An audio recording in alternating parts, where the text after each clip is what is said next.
Army ഉദ്യോഗസ്ഥരും ബന്ധപ്പെട്ട ഉദ്യോഗസ്ഥ മേധാവികളുമെല്ലാം ഈ സംഭവ സ്ഥലത്തുണ്ട്.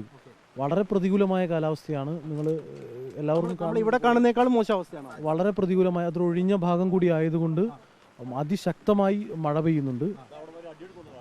പുഴയുടെ ഒഴുക്ക് കൂടിയതായി നമുക്ക് കാണുമ്പോൾ അനുഭവപ്പെടുന്നുണ്ട്. അപ്പോൾ അങ്ങനെ ഒരു പ്രതികൂലമായ കാലാവസ്ഥാ സാഹചര്യം നിലനിൽക്കുന്നുണ്ട്. എങ്കിലും അതിൻ്റെ ബന്ധപ്പെട്ടവർ അതിൻ്റെ ഈ രക്ഷാപ്രവർത്തന ദൗത്യം നിർവഹിച്ചുകൊണ്ടിരിക്കുന്നുണ്ട്.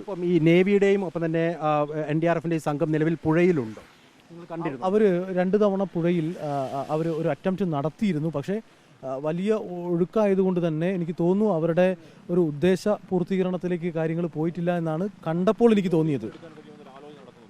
അത് തീർച്ചയായിട്ടും ഇപ്പം മേജർ നമ്മൾ നേരത്തെ നമ്മുടെ ഇന്നലെ തന്നെ നമ്മുടെ മാധ്യമങ്ങളിലൂടെയൊക്കെയാണ് ഒരു വിദഗ്ധ ഒരു വ്യക്തി അദ്ദേഹം അവിടെ എത്തിയിട്ടുണ്ട്. അവർ ആ കാര്യങ്ങളെല്ലാം പരിശോധിക്കുന്നുണ്ട്. മേജർ ജനറൽ ഇന്ദ്രപാലൻ എത്തി എന്നാണ് പറയുന്നത്. ഇന്ദ്രപാലൻ എത്തി അവരുടെ സാഹചര്യം പരിശോധിക്കുന്നുണ്ട്. എനിക്ക് തോന്നുന്നു അവരൊരു കൂടിയാലോചനയുടെ ഭാഗമായി ചിലപ്പോൾ ഈ പറഞ്ഞിരിക്കുന്ന നമ്മളൊക്കെ കാണുന്ന നിഗമനത്തിലെത്തിയിരിക്കുന്നത് പോലെ ആ പുഴയ്ക്കടിയിൽ മണ്ണ് മൂടപ്പെട്ട നിലയിൽ വാഹനങ്ങളും വാഹനത്തിന് അനുബന്ധമായ ഭാഗങ്ങളും ഒക്കെ ഉണ്ടെങ്കിൽ അത് എങ്ങനെയാണ് ശേഖരിക്കാൻ വേണ്ടി കഴിയുക എന്നുള്ളതിനെ സംബന്ധിച്ചായിരിക്കും അവർ ആലോചിച്ചിട്ടുണ്ടാവുക.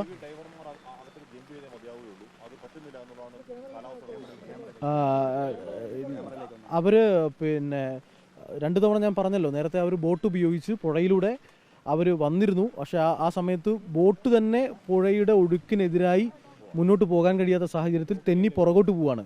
അപ്പോൾ ആ പർട്ടിക്കുലർ സ്ഥലത്ത് വന്ന് ബോട്ട് ബ്ലോക്ക് ചെയ്ത് അവിടെ സ്റ്റാൻഡ് ചെയ്താൽ മാത്രമേ ഇവർക്ക് ജമ്പ് ചെയ്യാനും പിന്നെ ആ കാര്യങ്ങളും കഴിയുള്ളൂ. അതാണ് കണ്ടതിൽ നിന്ന് മനസ്സിലായത്. ജില്ലാ കളക്ടറുമായി സംസാരിച്ചിരുന്നു. ഞങ്ങൾ മുന്നോട്ട് വെച്ചൊരു നിർദ്ദേശം, ഇങ്ങനെ ചില സൂചനകൾ കിട്ടിയത് കൊണ്ട് തന്നെ നമുക്ക് കഴിഞ്ഞ ദിവസങ്ങളിൽ ഉള്ളതിൽ നിന്ന് വ്യത്യസ്തമായി തുടർച്ചയായി ഒരു തെരച്ചിൽ നടപടിയിലേക്ക് പോകാൻ വേണ്ടി കഴിയുമോ എന്നുള്ളതിനെ സംബന്ധിച്ച് ഞങ്ങളൊരു ഒരു നിർദ്ദേശം, ഒരു അഭിപ്രായം ഞങ്ങൾ പറഞ്ഞിരുന്നു. ഞാനും ലിൻഡോ ജോസഫ് MLA-യും കളക്ടറുമായി സംസാരിച്ചിരുന്നു.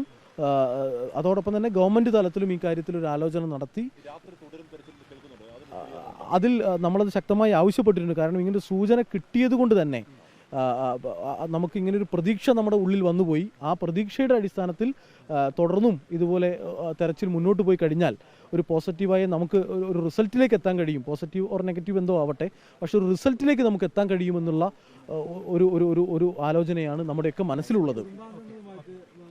കുടുംബാംഗങ്ങൾ നേരത്തെ ഞങ്ങളോടൊപ്പം ജിതിനുണ്ടായിരുന്നു. ജിതിനും നമ്മളുണ്ടായിരുന്നു.